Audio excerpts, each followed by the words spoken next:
The first is we could use this business model canvas as a tool to plan our individual projects. The second is we could focus on the important thing that matters in business. Okay, because we started with the customer segments. I still remember Mr. Neo mentioned yesterday, it's not about customers, it's about customer segments. So when you come down to segmentation, you're talking about Pareto, you're talking about 80-20, you're talking about focusing on the 20% that's giving the 80% impact. So it's really focused on the important thing that matters. The third one is that it provides structure into our thinking. It provides structure into our thinking and putting things into perspective comprehensively. So what we mean is that, for example, let's take the 9 elements there. So that elements, Mr. Neo in these 2 days have already integrated those 9 elements into the 4P. For example, where the product is, where the production is, where the positioning is. So whenever we do our business, we know that if we are focusing on the customer, be it the customer value proposition or the customer channel, we are focusing on our positioning. That's how these 2 days course put our thinking into perspective. The fourth one is it will facilitate project management.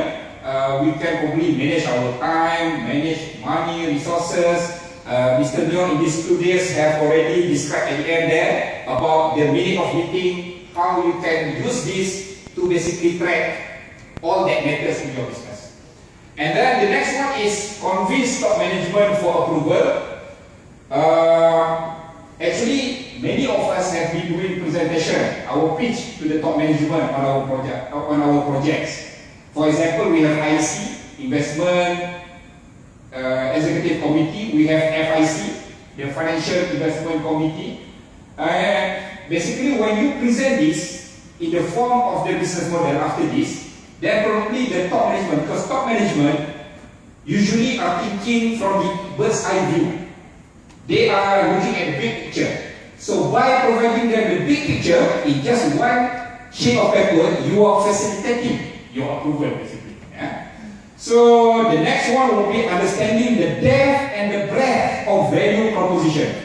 So when we jump into the value proposition there, we are actually looking deep down and we are looking vertically and we are looking horizontally on value proposition. We even touch the bridge, those 2 bridges up there, which is the channel and the customer relationship, and linking it back to the targeted customer segment. Yeah? So basically we cover both the depth and the breadth of the value proposition. And the last but not least is that we could use it. I think Mr. Neo mentioned this as well, and we totally agree that we could use it as a tool to motivate and communicate with our staff. Sometimes our downliners, because many of us here we are management, then probably we are seeing the big picture.